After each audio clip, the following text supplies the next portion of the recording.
Hello, Coach. Congratulations on the result. What were your feelings about your team's resilience in that second half to equalize?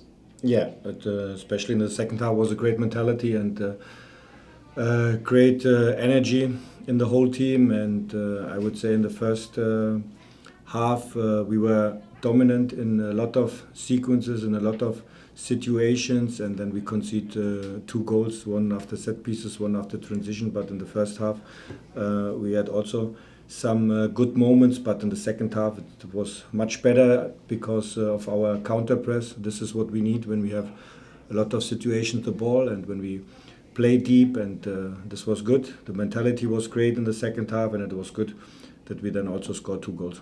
Next we go to Voss. How's it going, Coach? Thank you for the time. Hard-fought point on the road, and just credit to you and your staff first for a lot of the goals this year that you guys have conceded have not been because teams have broken you down, but I feel like individual errors in unfortunate moments for most of the times. The Noah Isle own goal, Reyes with an elbow with the red card, and JMI unfortunately tonight with being caught, kind of sleeping on that second goal and having a bit of a shaky game today. So what do you think it's going to take for this team and this defense, which is already a very impressive defense, to get that coached out of their game? Yeah, this is important. This is we need our energy, and we need then also to be aggressive in these duels, especially when you have a lot of situations to the ball. And this is a big step in.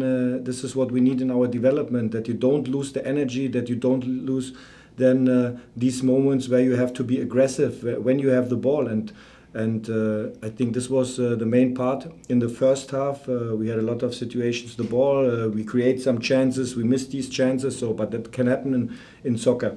And then it's important that you play very consequent, very clear in your set pieces, in the transition moments. But it's not only then our rest defense. It's then also it starts then in the final third with our counter press moments to have immediately the quick reaction which we need, and then you get the feeling then you are more dominant in these moments, and then you can create also in these moments more situations like we did in the second half. And this was the main part in the halftime. It was not a lot of tactical topics because we found our space in our ball position. We had our runs, we had our moments on the side, we had our cross situations, but this is what we have to learn. It's great, Julian Hall, that he scored today the first goal in his individual career now for our club, and I think it's now an history moment for him, for our club, and that's great, and it's good for him and also for us. Next we go to Garrett. Hey, Coach, congratulations on the tie.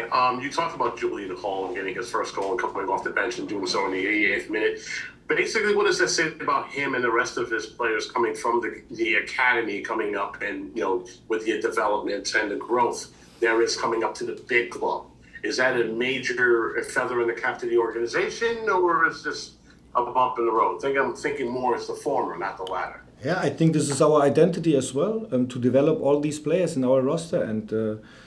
And my personal opinion and my experience is the best transfer in every transfer windows and in the whole regular season is every day the training session. This is, to be honest, the best transfer. And if you see then the individual development of Julian Hall, he's 16 years old. It's unbelievable, 16 years old, but he's a great person, he's a great guy, and he's always listening what we want to improve with him, what is very good in his skills, and it's good, and that he has today an important goal, a good feeling for, and that he is also the feeling that he's a very important player for us, and not only an academy player who makes a little bit the next step and to play some minutes. No, he's in our roster every weekend, and now it's good to make a big step now with this goal, and I'm very happy about him, for him, and yeah, that's good.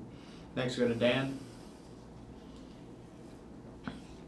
Congratulations on the result, Sandro.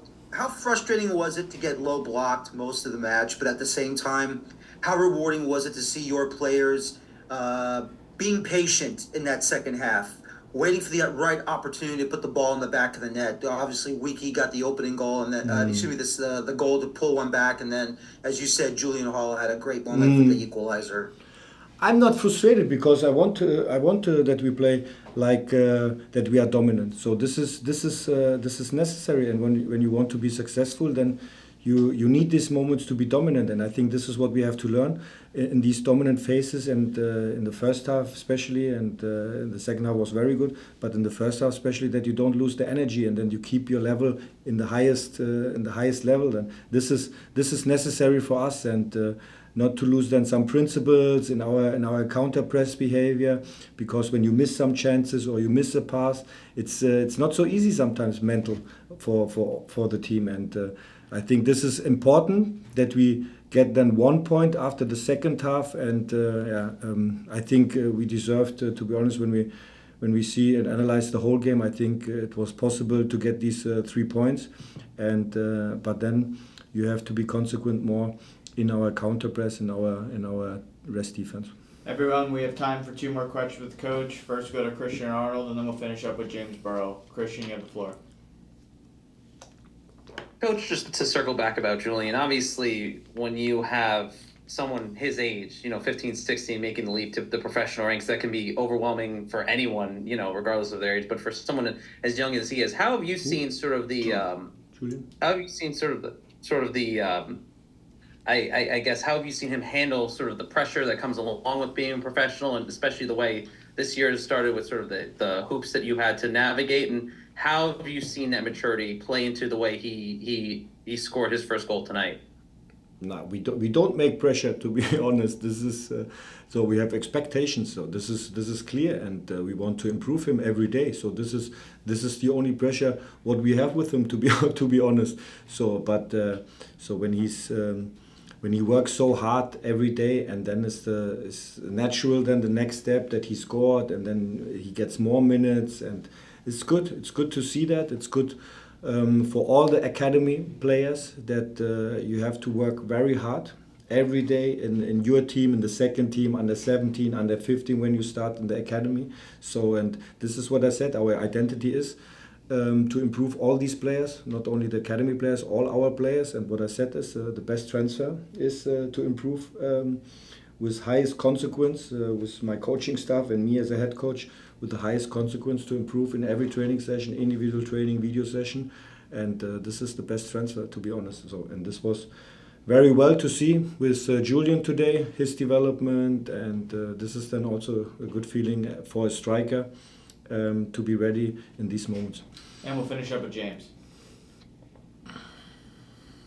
Thanks, Sandro. I know Julian was the hero with the late equalizer, but another hero. youngster. No, the hero is not. No, it's not the hero. It's a very good development. It's not the hero. All right. Well, nevertheless, he wasn't the only youngster to have a prominent showing tonight. Ronald Dike got his first MLS start at the age of 19. Yeah. Just wanted to know what he's looked like in training that warranted the decision to put him in the 11, and what you thought of his first 65 minutes from the starting position. Yeah, it's very good, because now we are talking the whole time about Julian Hall because he scored, and we forget Ronnie Dike is first. I think it's first starting lineup. I'm not sure about last season. Yeah, first start. So was also very well. He was directly in the game, and he played seriously these 65 minutes, and so he was in defense behavior in our structure very seriously. He was in our ball position very seriously, and it was a very good start in the starting lineup, and he made as well a great step in. He has good physical. He's in a very good physical spot, and he has a good dynamics in his actions with the ball and against the ball, and it was a very good start. And the reason was because Frankie Meyer had some problems with the calves, and this was the reason that Ronnie Dike started, and he made it very well. Coach, thank you for joining us. We appreciate your time. Thank you.